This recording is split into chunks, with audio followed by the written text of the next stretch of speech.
और आप देख रहे हैं मेरा यूट्यूब चैनल अभिनव भारत। ये है पश्चिमी चंपारण बिहार के रामपुरवा नामक जगह पे जो अशोक स्तंभ है टूटा हुआ है, ये आप देख सकते हैं। और यहीं स्थानीय निवासी हैं जोगेंद्र माझी जी, जो गार्ड का काम करते हैं इस विश्व स्तरीय जगह का। और आप देख ही सकते हैं ये हमसे ये कुछ विस्तार से इस जगह की चर्चा जी बताइए। आप खर्चा किए शुरू से बताइए। अशोक स्तंभ आने की पीछे की क्या कहानी है? हाँ, बताइए। आप लोग आए हैं तो सुन लीजिए ना, किस कारण से आया। तो भगवान बुद्ध के जन्म हुआ था ग्राम लुम्बिनी कपिलवस्तु नेपाल। माता के जब कुख से पैदा लिए जमीन पे गिरे तो पूरा शरीर जो है सूरज की तरफ बढ़ रहे थे। जो आई माई थी माताओं की सेवा करने वाली, वो देखकर घबरा गई, चकित हो गई कि है क्या ही। उसी में से एक औरत उनको पिताजी से दौड़ कर कहा कि हजूर चल कर देखिए ये है क्या ही, पूरा शरीर जो है सूरज की तरफ बढ़ रहा है, पूरा रूम जो लाइट दे रहा है। उनको पिताजी सुनकर घबरा कर आए, देखे वास्तव में बात सच था। उसी रात को सिपाही के बुलाए, कहे कि जाओ इसी रात के पोथी पत्र के साथ पंडित जी को बुला कर लाइए। सिपाही गए, उसी रात के पोथी पत्र के साथ पंडित जी को बुला कर लाए। उनको पिताजी कहे कि पंडित जी जरा आप ही रूम में चल कर देखिए। ले गए, दिखाए पंडित जी को। देखकर पंडित जी घबरा गए, उसी रात के पोथी पत्र निकाले, देखने लगे। कहे राजा दुख की बात नहीं है, यह सुख की बात है, यह मामूली इंसान नहीं है, भगवान का रूप है। इनको अच्छी तरह से पालन पोषण कीजिएगा, सफाई सुथरा पर ज़्यादा ध्यान दीजिएगा। और एक बात सुन लीजिए, 8-10 वर्ष हो जाएंगे तो आपका घर त्याग देंगे। इनको पर निगरानी रखिएगा, सिपाही रखिएगा। पालन पोषण होते होते होते 8-10 वर्ष की उम्र हुआ तो ग्राम में कोई मर चुका था।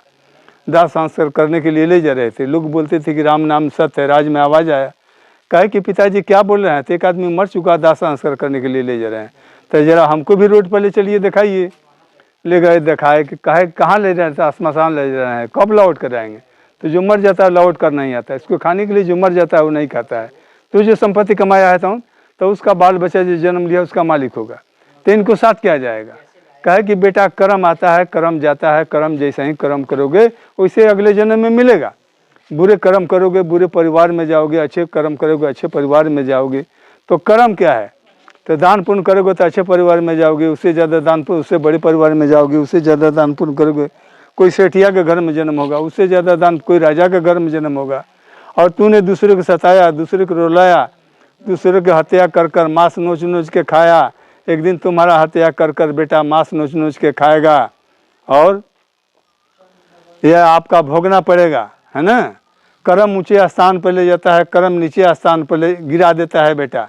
और तपस्या करोगे तो बहुत बड़ा ऋषि बन जाओगे, बिना जल के तपस्या करोगे महापुरुष हो जाओगे, भगवान हो जाओगे। कहे कि तब हम भी पूजा पाठ करेंगे, मेरे लिए मंदिर बनवा दीजिए। कहे कि एक दिन में छोटा सा मंदिर बन जाएगा, बड़ा मंदिर 2-4 साल लग जाएगा। कहे कि कोई बात नहीं है, तब तक ले छोटा सा मंदिर में पूजा पाठ करेंगे और बड़ा मंदिर हो जाएगा तो उसमें पूजा पाठ करेंगे। छोटा सा मंदिर में पूजा पाठ करते थे, उनको माता पिता प्यार से पुकारते थे, उनको भक्ति भंग हो जाता था। सोचे कि हम भी जंगल में भाग जाते हैं, भागे खुजवाले गए, फिर भागे फिर खुजवाले गए। शादीशुदा हो जाने के बाद घर से आगे तो भाग कर यहीं आके राजा के वस्त्र त्याग किए, लाल वस्त्र धारण किए, माथा चिलवाए। उन्हीं का नाम रखा हुआ है रामपुरवा, है ना। तो उनका एक मित्र थे, उनको माता पिता बेचैन कर दीजिए, तुम मेरा बेटा अपना मित्र को खोज के लाओ। निकले 8-10 वर्ष नेपाल में खोजे, नहीं मिले। ग्राम लुम्बिनी गए, उनको माता पिता देख कर रोने लगे, बेटा होकर नहीं खोज के लाया। कहे कि पूरे नेपाल छान मार दिए हैं, माता इधर नहीं है, अब दूसरे इलाके में जा रहे हैं। फिर घर से कहे कि जितना ले जाना है पैसा मेरा बेटा खोज के ला दो। खोजते खोजते आई इसी जंगल में, बहुत दिन के बाद मुलाकात हुआ। कहे कि माता पिता ने पानी त्याग दिए हैं, चलिए। कहे कि जिस दिन राज में थे उनके बेटे थे, राज से निकल गए, न मैं खुश न कोई मेरा है, चले जाइए मित्र। उन्होंने कहा कि आप नहीं जाइएगा तो आपका छोड़ कर नहीं जाएंगे, मरेंगे तो साथ जिएंगे साथ, आपको माता पिता चैन से नहीं रहने देंगे, इसलिए आपके साथ रहेंगे। अरे कहे कि एक जगह नहीं रहने देंगे, आपके लिए अलग स्तूप बनवा देते हैं। तो पूर्व पश्चिम बारी स्तूप है, उनका मित्र के आश्रम है, यह भगवान बुद्ध का आश्रम है। तो यहाँ रहते थे, अपना मित्र को यहीं से भोर भात के लौटा दिए कि माता पिता ने पानी त्याग देंगे, होंगे मरने का कगार पर होंगे, जाकर कह दीजिएगा कि रामपुरवा में है। और कह रहे थे कि जिस दिन राज में थे उनको बेटे थे, राज से निकल गए, न मैं को सुख न कोई मेरा है। यहीं से रोते गाते चले गए, जाकर कह दिए उनको माता पिता से। उसी दिन से अन्न पानी त्याग के उनको माता, उनको पिता, उनको पत्नी दुनिया से चल बसे। तो भगवान बुद्ध यहाँ से निकले तो एक रात लौरिया ठहरे, अरे राय ठहरे, केसरिया ठहरे, कोल्हुआ ठहरे, एक रात वैशाली ठहरे, राजगीर ठहरे, नालंदा ठहरे, बोध गया में जाके अस्थाई ले लिए। वहाँ बहुत दिन के बाद ज्ञान मिल गया, भगवान का रूप हो गए। फिर माता पिता के याद पड़ा, गए ग्राम लुम्बिनी चरण छूने के लिए। तब तक ले राज में कोई नहीं था। जमीन जायदाद जो है गरीबों के दान पुण्य कर दी, अपने निकल के चल गए चीन में। चीन, थाईलैंड, वियतनाम, बर्मा, इंग्लैंड, है ना, घूम के फिर आए इंडिया में, है ना। 30 एकड़ में जंगल था कुशीनगर में, उसी जंगल में अपना मंदिर बनवाए, वहीं रहते थे, वहीं पूजा पाठ करते थे। कुशीनगर में उनका अंतकाल हुआ है। कुशीनगर में रामा भारे ऐसा स्तूप है, उस पर चिता जलाया गया है। भगवान बुद्ध की कहानी खत्म। अब इसके बारे में आप जानते हैं ये किस कारण से आया, तो नहीं कहेंगे, और नहीं जानते हैं तो कह कर सुना देंगे। ये बताया जाए। तो बहुत दिन के बाद राजा अशोक का राजधानी था पाटलिपुत्र पटना। एक कलिंग राज था। कलिंग के राजा के बेटी के नाम पद्मावती थी, बहुत खूबसूरती थी। कोई पाटलिपुत्र से सिपाही गया, कोई संदेश लेकर कलिंग के राजा की यहाँ, देख लिया कलिंग के राजा के बेटी के, आके राजा अशोक से बहुत बड़ाई किया कि 20 में ऐसा सुंदरी नहीं है जितना कलिंग के राजा के बेटी की सूरत है। राजा अशोक बड़ाई सुनकर गए, किसी बहाने देख लिए, बात सच था। कलिंग के राजा से कहा कि अपना बेटी से शादी कर दीजिए। कहे घटिया पापी चले जाए, सर 2 टुकड़ा कर देंगे। कहा आप 2 टुकड़ा का कीजिएगा, मैं चाहूँगा तो 6 मिनट में आपको बर्बाद कर देंगे। विवाद फैलते फैलते फैल गया, युद्ध छिड़ गया, और लड़ाई में पूरा कलिंग के पुरुषों के राजा खून के नदियाँ बहवा चुकी। सारा पुरुष मर गए। तो पद्मावती का काम किया कि सारा औरतों को जमा किया, कहा कि हे माँ बहन, अब हम लोग किसके सहारे जिएंगे?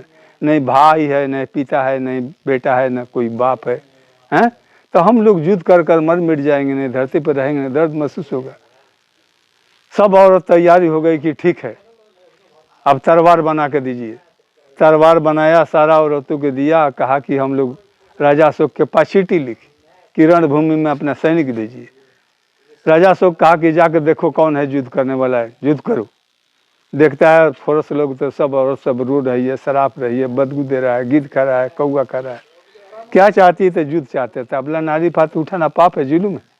आप लोगों के भाई बंधु थे। कहा पापी सब तो मारा गया, हम लोग किसके सारे, हम लोगों के मार डालू। कहा कि नहीं, ऐसा नहीं कर सकते हैं। जाकर फौरस लोग जाकर राजा अशोक से कहा कि अबला नारी पर हाथ उठाना पाप है, हम लोग ऐसा नहीं कर सकते, आप चलकर समझाइए, और नहीं तो आपका ऊपर खतरा का निशान बन चुका है, या पाप करने वाले हम लोग हैं। राजा अशोक रणभूमि में जाकर डर से गए, देखे तो कलेजा मचल उठा कि मैंने बहुत पाप किया, है ना।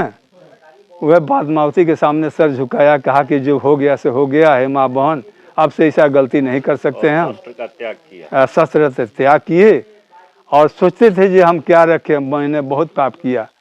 तो विद्वान पंडित के पास गए, कहे कि पंडित जी मैंने बहुत पाप किया, मेरा पाप प्रायश्चित करने के लिए कोई उपाय बता दीजिए। पंडित जी ने कहा कि अपने यादगारी के लिए अपने नाम से कुछ रख दीजिए। कहाँ रखिए? जहाँ धार्मिक स्थल हो, धार्मिक जगह हो, है ना। तो पता लगा है कि भगवान बुद्ध कहाँ से तपस्या स्टार्ट किए हैं। पता लगा रामपुरवा से। तो घोड़ा पर सवार होकर ग्रामीण से तलाश कर गए कि कोई महात्मा इधर रहते थे। लोगों ने बताया कि हाँ यहाँ रहते थे। तो जरा हाँ हाँ, तो आए थे इसी जंगल में, बताया लोग कि इसी जंगल में रहते थे। अब नहीं मालूम जो कहाँ चले गए, हम लोगों का पता नहीं है, है ना। तो यहाँ से तपस्या स्टार्ट किए। तो राजा अशोक यहाँ से लौट कर गए, और एक नारी के चलते पूरा खून की नदियाँ बहवा चुकी थी। तो उसी में विद्वान पंडित से कहा कि अपने यादगारी के लिए अपने नाम से रुकिए, आपने बहुत पाप किया, है ना। तो रात के रहते थे पाटलिपुत्र, सुबह घोड़ा लेकर चल जाते थे पहाड़ पर चुनारगढ़। तो वही पहाड़ दिखाई दिया, और अपने नाम से पत्थर के नाम रखा अशोक स्तंभ, कि जब तक ल रहेगा तब तक ल आपका नाम चलेगा, आपका धीरे धीरे कलिंग के पाप जो है प्रायश्चित कट जाएगा। तो 2 स्तंभ कटवा के हाथी से खिंचवा कर लाकर गड्ढा मार कर, गड्ढा में सोना चांदी अष्ट धातु रख कर, और शुरुआत अशोक स्तंभ यहीं से खड़ा होना स्टार्ट है। भगवान बुद्ध, हाँ, भगवान बुद्ध यहाँ से तपस्या स्टार्ट किए। तो कलिंग युद्ध के पाप प्रायश्चित कटने के लिए राजा अशोक यहीं से अशोक स्तंभ खड़ा करना स्टार्ट किए। बात समझ लीजिए। तो यहाँ दोनों मित्र थे, तो 2 ठो खड़ा किए, अपना मित्र को यहीं से लौटा दिए, और जहाँ जहाँ अकेला अकेला ठहरे हुए हैं, यहाँ ठहरे लौरी आर्य राज केसरिया कुलवा वैशाली राजगीर नालंदा बोध गया तक एक एक लगा चला गया है। वह कलिंग के युद्ध पराचित करने के लिए अशोक स्तंभ, यहीं से अशोक स्तंभ, यहाँ दोनों मित्र थे तो दूर ठुकरा किए, अपना मित्र को यहीं से लौटा दिए। और जहाँ जहाँ लौरिया में जो अशोक स्तंभ है, हाँ, तो भगवान बुद्ध उसी जगह पे थे। ठहर एक एक रात ठहरे हुए हैं हर जगह। नहीं, तो बगल में जो है वहाँ नंदगढ़ है। नंदगढ़ है, राजा नंद का राजधानी है तेरेता की, वह राजा नंद का राजधानी अलग है। अच्छा, ये जो अशोक स्तंभ बना है, हाँ, उसके बगल में एक ऊंचा टीला है, वो स्तूप है, कहिए ना। हाँ, तो भगवान उसमें थे कि जहाँ अशोक स्तंभ था वहाँ? ना, जहाँ भगवान बुद्ध ठहरे हुए हैं अशोक स्तंभ वहीं खड़ा किया गया है। उसी स्थान पे जहाँ जहाँ भगवान बुद्ध रात को ठहरे हुए हैं वहाँ वहाँ राजा अशोक अपना स्तंभ खड़ा करते चले गए बोध गया था। बात समझ रहे हैं? आनी हमारा नाम चलेगा और धीरे धीरे कलिंग के पाप जो आज 2500 वर्ष हो रहा है राजा अशोक के राज की, यह पत्थर है तो उसका नाम है। यह पत्थर नहीं रहता था कहिए उसको भक्तों में कोई नाम नहीं लेता। बात सत्य कह रहे हैं, बुरा मत मानिएगा। तो जहाँ जहाँ भगवान बुद्ध ठहरे हैं वहाँ वहाँ राजा अशोक अपना नाम से पूरा संपत्ति इसी में लगा दिए। हाँ, गलती होगा तो माफ़ कीजिएगा। हम बचपन में सपना में कहानी सुने, इसी में मेरा बहाली हो गया और वही कहानी कह के सुनाते हैं, सत्य हो या असत्य हो, यानी झूठ हो या साँच हो, गलती के माफ़ कीजिएगा। धन्यवाद।